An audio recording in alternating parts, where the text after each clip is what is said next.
So WP, the optimized line source with scalable resolution. Okay, so first things first, I'll just introduce myself. So my name is Simon Purse. I'm a product support engineer for Martin Audio. And myself, along with my team, we obviously deliver training. We develop the content for the training. We commission systems and help with any kind of day-to-day technical support, and also do a lot of system design work as well. So if there's any technical problems you have or any technical needs you may require, then just give us a shout. And again, that's technical@martin-audio.com. So in this webinar, we're going to look at an introduction of how we kind of arrived at scalable resolution and how our optimization technology kind of came about. A little look at the loudspeakers, some amplification and DSP, and then we're just going to finish off with a look at our software. So the world's first optimized and scalable line array. So this kind of this technology is inherited from our multicellular loudspeaker array system. So that's our MLA systems, and this kind of ethos came with trying to get rid of the human error and the setup time involved with these large-scale systems. And the benefit of having a scalable solution utilizing this technology is that systems can be tailored to venue requirements. If we have a particularly reverberant venue, for example, we can use high resolution to deal with this. Equally, if we have a lower budget for a small tour, for example, then we can deal with that with lower DSP, but have the same amount of units in the system, cover the same amount of people in effect, but with less control. Further to that, installations. We can install a system at fairly low resolution if we have a fairly small budget at the time, but over time, as more funds become available, we can then upgrade our system with just DSP. So leaving the mechanics of the system, the physical speakers in place, and we can just upgrade the signal that we send them. So this all began with our O-line system. So this is kind of going back before MLA, when our engineers wanted to develop a more accurate acoustic model. And the issues we were having were that we could make mathematical predictions, and they were very close to real-world measurements, but there was something consistently wrong with our acoustic model, and we needed to kind of take another look at how we were actually predicting this. So we went and looked at the boundary element method. So this is BEM acoustic models that you can see on the slide here. So on the left, we have 1 unit of an O-line array. So this is just the second module down and maybe an array of 6 or 8. And you can see that we can model the output, and we're getting an acoustic model from this system. But as we look at the BEM system, on the right-hand side, we can now see the passive radiations from the neighboring modules in the line array, and actually their physical presence taking up space around the radiator has a huge impact on the SPL and the frequency response, and how we model that system in its entirety. So once we've kind of developed this BEM method, we are able to come up with a much more accurate acoustic model. And this has kind of led us to be able to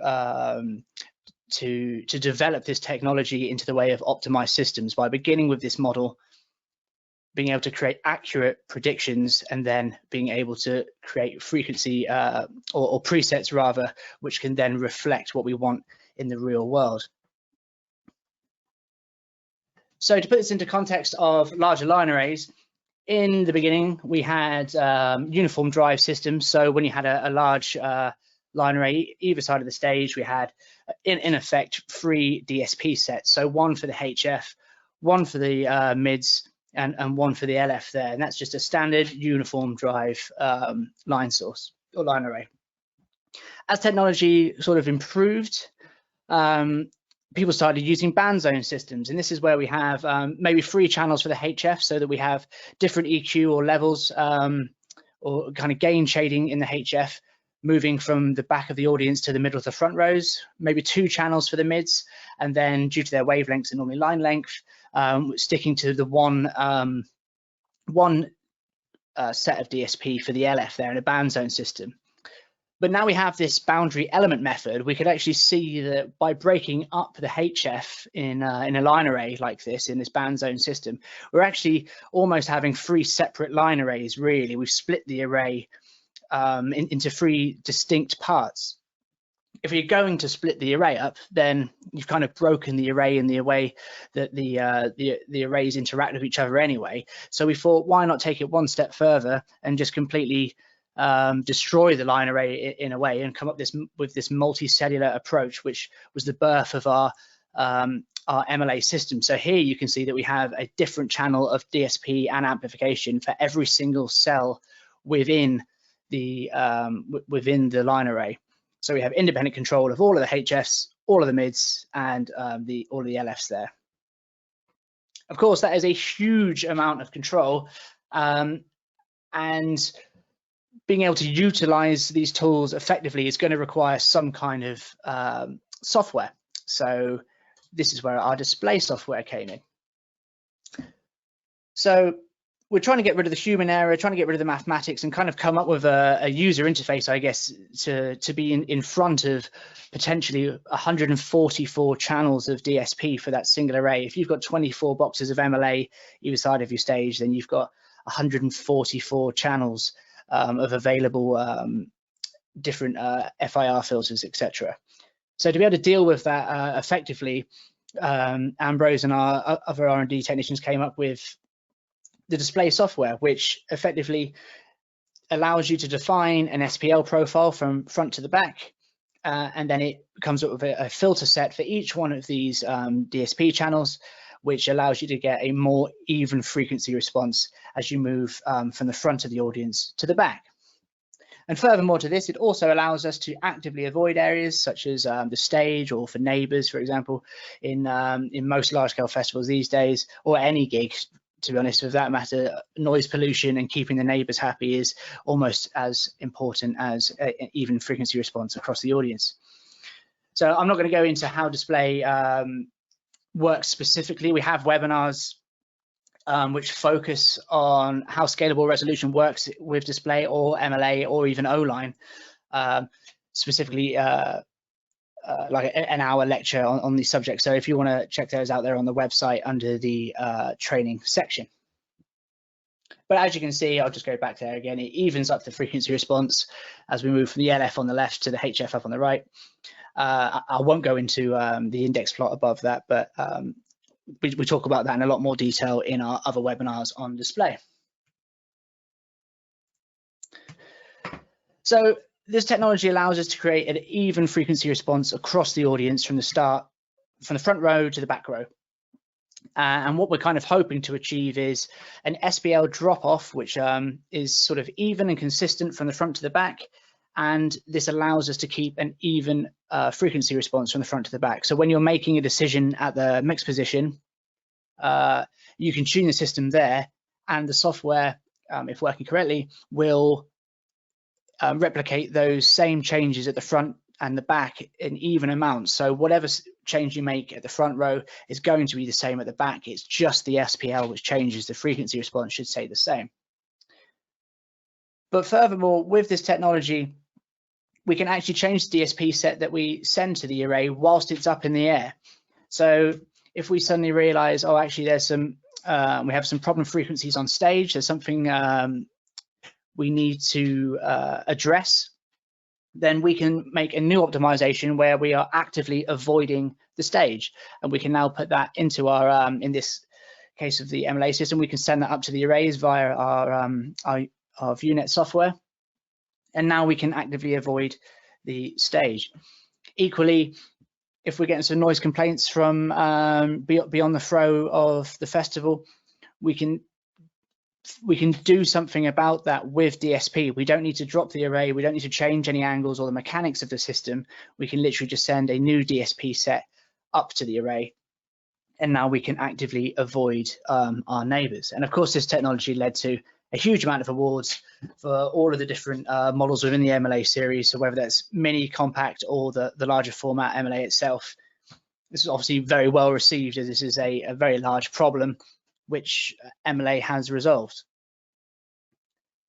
But MLA is a absolute premium solution. You know, having all of those DSP sets, having all those amplifiers makes it an expensive solution. And equally, we don't always need the highest resolution possible. Now, with MLA, it is always as high as it can be. There is no option to kind of to reduce the DSP set, as it's a closed system. This is where our scalable resolution systems came in. This is where Wavefront Precision systems have managed to kind of open up this technology to a much wider audience and make a more flexible package when the absolute sort of premium system cannot be afforded or simply isn't required. So now with our WP systems, actually in the lowest resolution of the smallest box, the WPM system, you can actually go down to a 4-box resolution. But here you can see that we are increasing or decreasing resolution depending on the demands or the requirements of the venue. So we have 3-box, 2-box, and 1-box resolution. So that is independent control of each cabinet. When we're talking about the biamp system, so the WPC and the WPL, that is of course going to be 2 channels of DSP and amplification for each of the cabinets. With the passive boxes, of course, it's 1 box, one channel of DSP, 1 box. So how that looks in terms of wiring it. So with a WPM system, you can just wire 4 boxes in parallel, and we can optimize the system with 1 channel of DSP and amplification. Of course, if we need more control, if we need the higher resolution, then we can just tell the software that we're going to be using these higher resolutions, and then we can wire the system as such from our amplifiers. So let's have a look at how that kind of affects the frequency response over space. So in a standard array preset, so imagine this is just like a dead hang of WPM with no FIR filters in. This is just a voiced line array hung up in the air. And as you can see, we've got the front row, the mix position, the audience row there, back row, sorry, shown in green, and then the rejection behind the loudspeaker. So on stage, for example. And you can see in some points the rejection behind the stage in the LF is just as high as it is in the front row. You can see that there are areas where the mix position is actually quieter than the back row in some frequencies. Equally, there are areas where the front row maybe is a little bit harsher in the HF than we would necessarily want. So what we're trying to do with this this increasing resolution is to reduce the level of the rejection behind the loudspeaker. So we want that frequency response to reduce in level, and we want to bring the other 3 lines, the front row, the mix position, and the back row. We want to make them a little bit tighter together and also a little bit more even, so that the red line is obviously louder, the middle row in yellow there, and then at the bottom a little bit quieter, the back row, but the frequency response remains as similar as we can get it across the space. So even looking at 3-box resolution, you can see that we've reduced the rear rejection in terms of SPL, and you can see we've began to even out the frequency response between the front and the back row, with the mix position still looking a little bit wonky, but it's definitely a vast improvement on our dead hang. Moving on to 2-box resolution, you can see we're getting a much more even frequency response, and we've improved that re-rejection further. Go to 1-box resolution, we've got a much more even frequency response, looking at the front to the middle and the back. And it's also a lot more linear in terms of when you walk backwards from the front row to the back row, you're going to have a reduce in level as you move away from the loudspeakers, but tonally the system's response is staying much more similar throughout the entire venue.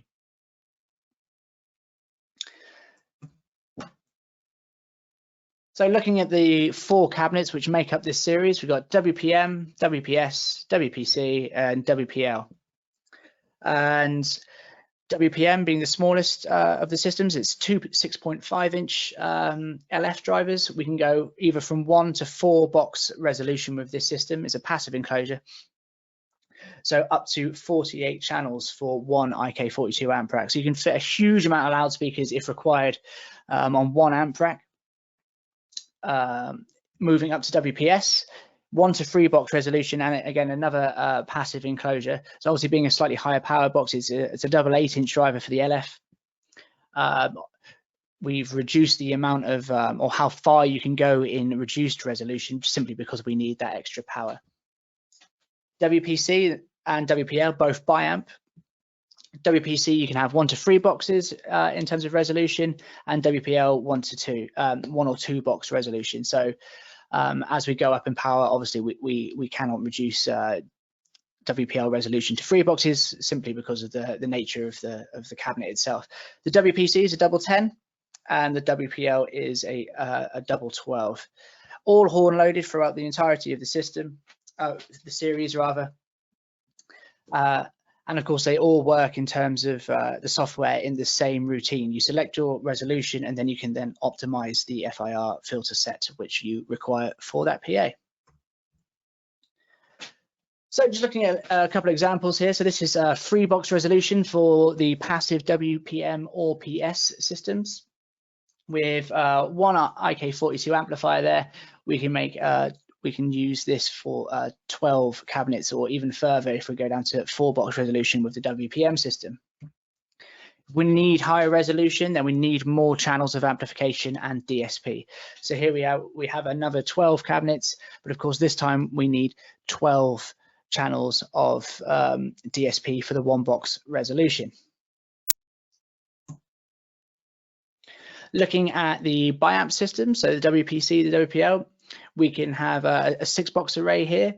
This is going to be WPC, being that it's 3 box resolution. Can't do 3 box resolution with the WPL. So here you can see we've got a 6-box hang in 3 box resolution. Sorry, it's biamp, of course, so we need 2 channels per set there. So we're using 1 IK42. Moving up to 12 boxes, again, this could be WPC, WPL. It's a biamp cabinet, so we can do 4 boxes per amplifier there. So 3 IK42 amplifiers giving us 12 channels. That's going to let us do 12 boxes in 2 box resolution. So you can see if we wanted to make this a 1 box resolution with 12 channel with the IK42s, then we're going to need 6 IK42s to give us all of the DSP that we need. So this becomes quite channel hungry if you're going for an absolutely premium solution, but the fact that you can scale the system to suit the needs is the flexibility of the Wavefront Precision system. And of course, because of the scalability, this flexibility, Wavefront Precision has also won several awards, but the most recent one of note is the Queen's Award for Enterprise and Innovation. So this is actually a massive tribute to all of the hard work from the Martin Audio team to be able to achieve this award. This is quite a large accolade internationally. So yeah, very, very proud of that for our Wavefront Precision systems. So just a kind of feature summary for these loudspeakers. This scalability and this optimization technology allows us to better design systems to suit projects, to suit budgets, and to suit the demands and the expectations of our clients. Gives us the ability to increase resolution or increase the kind of the power of optimization over time. You can buy more amps later on. Or equally, you could buy more loudspeakers and use that with the same amplifiers at a lower resolution. It opens up a flexible or dynamic rental pricing, so you can split your systems in more than one different way. You're not set to a certain amount of channels per loudspeaker set. You can mix and match this to suit what you've got going on with your inventory at the time. And it also makes it much more flexible in terms of how you're going to control the system. Do I need lower resolution for my delays than I do for my main PA, or maybe you need higher resolution for your delays so that you can avoid the neighbours at the very end of the far field? Okay, so that's a bit of a summary on how we got to scalable resolution with the Wavefront series. Let's have a look at the loudspeakers themselves. So as I said, we have the WPM. It's a two-way passive system with a double 6.5-inch LF, so it's quite a small, very compact and lightweight box with 100 degrees in the horizontal. WPS, a three-way passive with a double 8-inch for the LF, so moving up a little bit of a larger box. It's going to be a little bit louder with those larger LF drivers. Still 100 degrees in the horizontal, and getting a little bit lower in frequency response due to those larger cabinet size. Going up to the WPC, this is a three-way biamp system. It's a double 10-inch, as I said, so this is going to allow us to get down to 65 Hertz. So getting onto for a fairly full range system in itself. A little bit louder again, and still 100 degrees horizontal in dispersion there, and all three of those are 10 degrees in the vertical. Moving up to WPL, again, it's a three-way biamp system. It's a double 12-inch, so we're going to get a lot lower, 52 Hertz at the bottom end there. So a very full range system. A very loud system is 145 dB peak, and reduced dispersion in the horizontal to 90 degrees and 7.5 degrees in the vertical. So this is going to give us a little bit more sensitivity in terms of throwing energy into less space. The box itself is going to mainly used for large format festival sites, so having that narrower dispersion in the horizontal actually allows us to throw further, as normally these arrays are placed further away from the audience as it stands anyway, so this makes sense to have this narrower horizontal dispersion. The wiring, is pretty straightforward. All N-4s on the back on an input and a link output. All 4 cores are always wired so that you can always link out and cascade down the cabinets depending on what resolution you are using on the day. Of course, the passive boxes have only got pins ±1 sent to the actual drive units themselves. The biamp enclosures will have +1 -1 for the LF and +2 -2 for the mid-high crossover. So a little bit more detail, the WPM there has 3 1.4-inch horn-loaded neodymium compression drivers, and they are kind of set right into the horn throat of the middle of the cabinet there, giving us a very even, symmetrical 100 degrees horizontal dispersion. LF's made up of 2 6.5-inch contoured diaphragm LF drivers, and they are actually contoured and they actually make up the horn wall of the HF horn there, so we're getting that constant directivity throughout the horizontal dispersion there. WPS being a three-way passive system, we have 4 1-inch exit horn loaded neodymium compression drivers, and you can see we've actually managed to fit quite a few in there and had to jiggle them around to fit them in the horn throat. The MF, so we've got 4 4-inch close proximity mid-range drivers, so they're very close together, giving us a lot of sensitivity, giving us a lot of mid-band projection, again making up that horn wall that this one wavefront is going to exit. And the LF 2 8-inch long excursion LF drivers, and again they are making up our horn wall, so we're getting a very symmetrical complement of driver units within this cabinet. Again, getting a very even horizontal dispersion as we move around. So moving up to the WPC, we now have a slightly off center for 0.7-inch horn loaded neodymium compression drivers for the HF. They are all horn loaded. The horn is unfortunately missing from this image, but all of it's a very Martin audio ethos to have all horn loaded HF mids and LF for all of our line array systems. The mids, 2 times 5 horn loaded mid range drivers, and then 2 10s in a slot loaded spacing at the side there. Again, giving us increased sensitivity and horizontal control for a very even horizontal coverage. And then finally with the WPL, we have 3 1-inch horn loaded neodymium compression drivers, again, all horn loaded.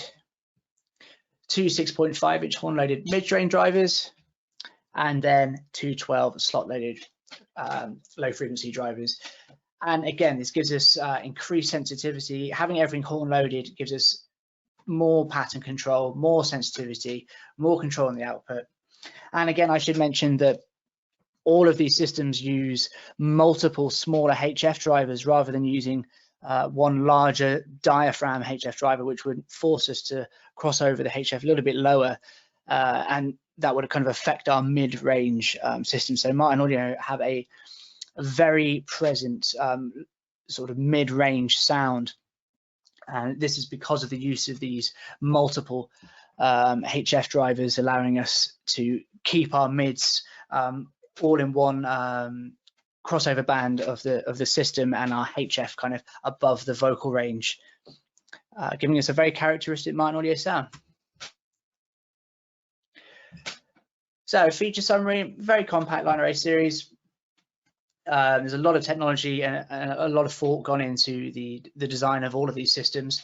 Scalable resolution, all the way from 4-box resolution up to 1-box resolution, from the very smallest WPM up to WPL. All of them have 3-point rigging, smooth horizontal pattern control, dedicated multi-channel Class D amplification in the way of our Icon series of amplifiers, display 2.3 optimization software, and recently released our display 3 prediction software, where we're able to map these systems in 3D. So as well as all of these systems, of course, we have subwoofers that go along with them. The SX F115 there is generally paired with our WPM system. You can fly WPM below it, or you can pole mount above it if you wish. SXE 115 again probably paired with the WPM, or you could even pole mount 4 boxes on our universal bracket above an SXE 118. I'm not going to go through all of the specs of these systems, because I'm sure you can do that in your own time on the website. SXE 118 and the SXE F118 there, so that's the flown variant, and again the SXE 115 on the previous page. Both are newer subwoofer models, which are effectively bi-amp cardioids, so they are actively cardioid in the sense that we have a channel of DSP for the front-facing subwoofer and a channel of DSP for the rear-facing. Having this level of control between the two subwoofers gives us a great deal of rejection behind the subwoofer, up to 21 dB of rejection behind the subwoofer. So having an active solution like this, although using more amplifier channels, gives us a great deal of control and a huge benefit in terms of the direct to reverberant ratio in any venue. These are paired, the SXE 118s are actually paired with the WPS, and again you can fly WPS below an SXE F118, and you can also ground stack on top of it if required. WPC is probably more likely to be used with an SX 218 or even an SXH, as we can see on the next page. And of course, we also have an SXHF 218, which is the flown variant, which will be paired with our WPL system. So again, you can fly below, you can ground stack on top. Very flexible systems. You can use these to mix and match. Really depends on how much LF extension you require for your system. In terms of wiring for the subwoofers, they are fairly straightforward. So all of them are on NL4 with an input and a link out. Of course, the passive single channel version, so the SX F115 or the SX 118, they're just with the LF on pins ±1 with a link through wired in parallel on all 4 cores.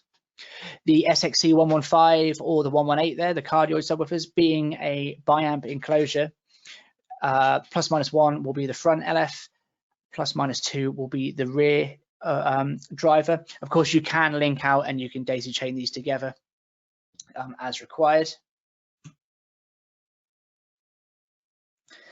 SX218, is actually a biamp enclosure in terms of LF1 and LF2 are on individual channels of amplification and DSP. So don't let that catch you out. This is simply so you can send more power to each of the individual drivers. Of course, you can link out to a second SX218. And so you can power 2 drivers per channel. It's just that those drivers are in different boxes. I hope that makes sense to everybody.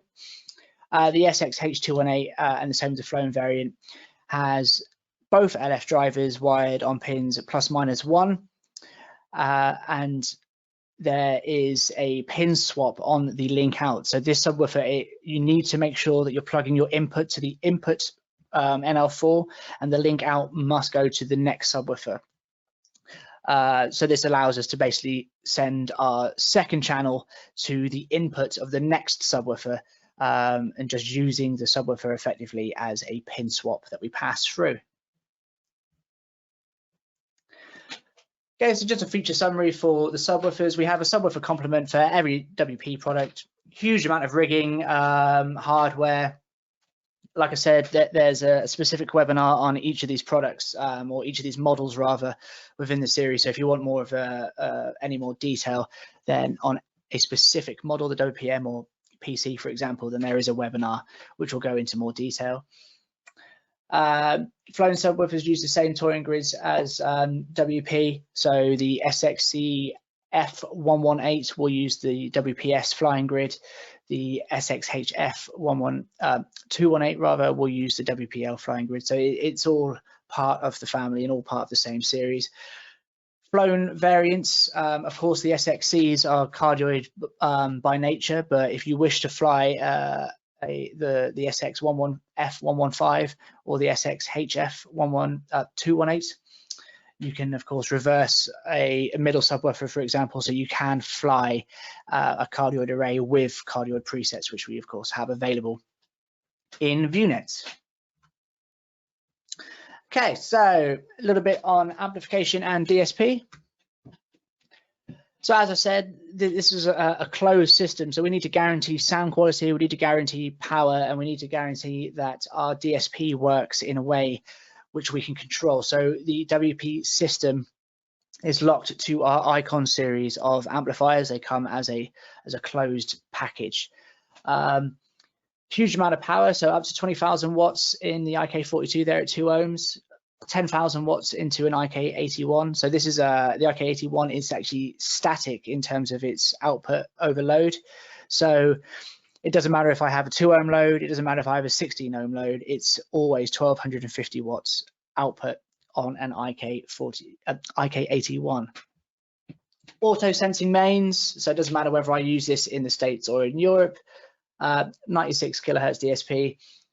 It will up or down sample that rather if we are using the FIR filters, which of course for our WP series we always will be. Analog AES and DANSE inputs, including secondary DANSE for redundant, and of course there's fall-over options, etc. if you need further redundancy, and Ethernet network control and monitoring via our ViewNet software. We do sell our own amplifier racks, which kind of come as a standard configuration of 3 amplifiers. So you get 12 channels of amplification in an IK42 rack, 60,000 watts total power output. We have an input panel, which we'll go into in a second, and an MLA and NL4 output distro. Power distro on the back of it on a 32 amp 3-phase. That's C-form connection in the UK, but of course Hubble connection. I think it's a 30 amp Hubble connector for the US, and it comes of course with primary and secondary network switches. So just taking a look at the back there, this is actually an amp rack plus, as you can see, that multi-pin connector for up to 12 channels down a multi-core or up to an array on the IK42 amp rack plus. That is the only difference that isn't included with the standard amp rack, is that multi-pin connector. And you can see the input and the output distros there on the back. So for a standard IK42 amp rack, we have the top one there for our UK customers or European customers, and the bottom one with the Hubble connector for our friends over in the States. and in North, Central, and South America. We have 3 NL8, so 1 NL8 will take all 4 channels per IK42 up to wherever you need to go, or if you need to break out into smaller quantities, we have 2 NL4s wired in parallel relative to each of the NL8s there, so you can mix and match as you need. So the only difference, as I said, on the plus version of the IK42 amp rack, we've got the LK, 25-pin multi-core connection effectively. So we have all of the same I/O. It's just that we can additionally send all 12 channels of the 3 IK42 amplifiers down one core and then up to a breakout up to our arrays. And of course, you can find that information on the website under accessories. There's a cable data sheet for each of the different models, which will kind of show you the breakout and the cable complement that we have for each of these systems. The input panel, we have 6 analog inputs and a link output on a multi-pin. So it's really easy to just quickly daisy chain six channels of amp racks, 6 input channels for the amp racks together across multiple amps. We additionally have an analog channel 1 and channel 2 input there, and a link out. This is just really quick if you just need to quickly stick a tone generator into input 1, or just quickly get some signal out of the system. It's a very fast way to do it without having to actually physically patch or change the amplifiers. And of course, we have ViewNet primary and secondary. Our UNet network for control and monitor is also on the primary Ethernet port there. And of course, we have an AES input and an output. So we'll just finish off with a little bit of software. So of course, I spoke about display 2, sorry. There's various webinars that go into this in a lot more detail on the website. If you haven't downloaded it, I recommend you do give it a go and see what the optimization can do in terms of the response of our systems. But this is the proprietary software for WP products. It's also the same software that we use for our multi-cellular loudspeaker array, so the MLA system, and also now O-line as well with scalable resolution. So we use this software to numerically define and optimize the system. So an algorithm will run to give us the best curve of the array for our audience geometry. It's going to give us the best DSP coefficients and FIR filter set for that array in that venue as well. Very straightforward workflow. You draw your on-axis slice of the venue and work through the steps until you come to the end, where you get a preset for your array, which can be uploaded into the Icon amplifiers or into the MLA systems themselves when you're using MLA. So in terms of the venue, in terms of the workflow rather, you've got your venue data, because of course you need to know what your venue is. But first things first, you choose your loudspeaker. So I've got 8 WPC. I'm going to draw an on-axis slice of my venue, because of course we can only optimize on-axis to the system itself. We define the audience criteria. So my audience starts here, it stops there. And I want a SPL profile of plus minus 4 dB from front to back. Maybe I also want to avoid the stage, or I'm trying to avoid the front of a balcony, which is particularly reverberant. I can then mechanically optimize my system, give me the best sort of shape of array to fulfill my coverage parameters. I can review the mechanical information, so that's going to give me a readout in terms of, am I using a 1 or a 2 point lift? Am I using an install or a touring frame, for example? I could then optimize my array numerically, and this is where I decide with what resolution I'm going to be using. And from there, I can export the preset which I have created for that system. And the output, of course, is my optimized array preset, which I send over to the amplifiers in ViewNet.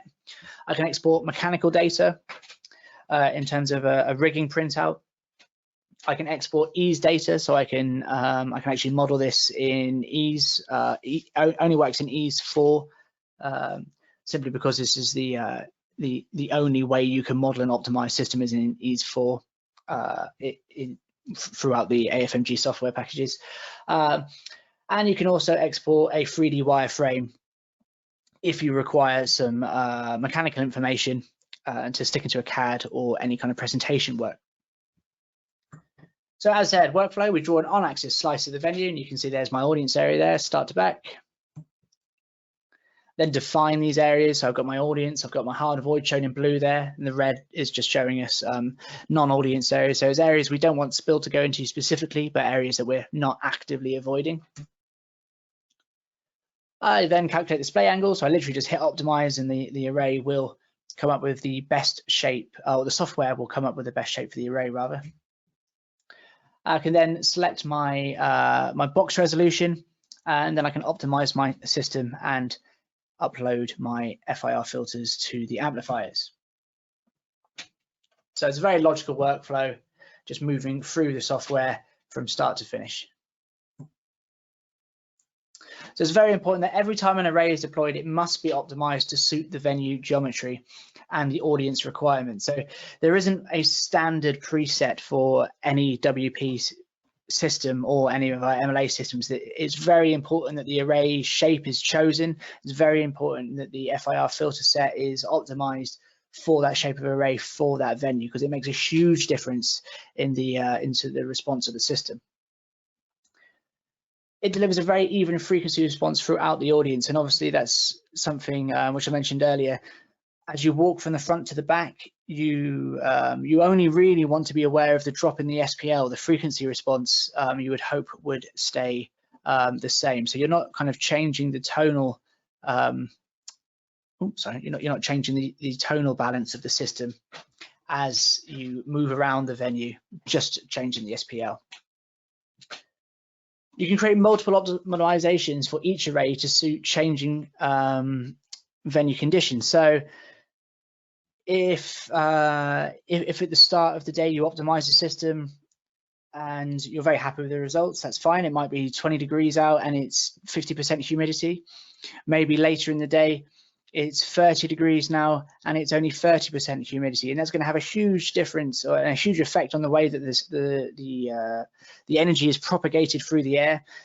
So re-optimizing the system as these changes occur will give you a much needed change in HF response at the front to the back throughout the day. So it's always good to have multiple optimizations to hand. You can load these as array snapshots, so you can just trigger them throughout the day if you require. Of course, if you need to optimize on the fly, you can just upload a new preset as and when you need it. And hopefully there's no need to second guess. So as I said, the aim of the optimization is to unify the frequency response throughout the audience. It's only the SPL that you should really notice change as you move around the venue. Display free, so this is on beta 2 at the moment. So this will be the proprietary three-dimensional software for Martin Audio products. So this is it's part of a developing roadmap of releases of features as we move through this kind of journey into 3 dimensions. At the moment, you can upload or import rather some of our display 2 arrays and venues as well, which we'll look at in a second. But in the future, you will be able to optimize completely natively within D3. And there is a huge list of features which a lot of people are very busy working on in the background. So at the moment, you can import a display slice. So obviously, if you draw it once, you don't want to draw it again. You can rotate this around an axis, or you can just extrude into the Y or I think it's X axis, depending on your orientation. And of course, you can choose to bring in walls or audience areas as you see fit. You can also import directly from SketchUp. So hopefully you guys are aware of SketchUp software. You can get a free version which works online. It's really useful software. It's very quick to draw, and there is a huge library of venues and buildings and anything you can really think of already created online. So this is a really powerful tool to quickly find a venue and just bring it into our display free software. You could then add loudspeakers. Again, you could import a loudspeaker from D2 if you have an optimized system, or if you're looking at our Taurus systems, for example, you can bring that in and manually optimize them at the moment until some of our further developments come to fruition. And then you can look at the coverage of the SPL throughout the venue, of course, and look at the headroom that you may have and the different response across different bandwidths. But of course, yeah, a huge amount of work being done on this and a lot more features on the way. So lastly, we have our ViewNet 2 control software. So ViewNet is the control software for all networkable Martin Audio products. So whether that's icon amplifiers for the use with WP systems, or Merlins and the MLA system, or CD Live, this is all controlled in the same software package.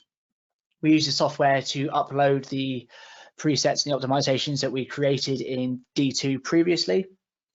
We can control system levels, EQ, tuning, time alignment, and manage ganging and PEQ curves and everything you would expect from a control platform. You can also use this to store and recall system configurations. You can monitor system performance. You can export logs if you're having an issue, or if you want to take a look at where things are going into limit, etc. You can do that. And that's pretty much all of our software.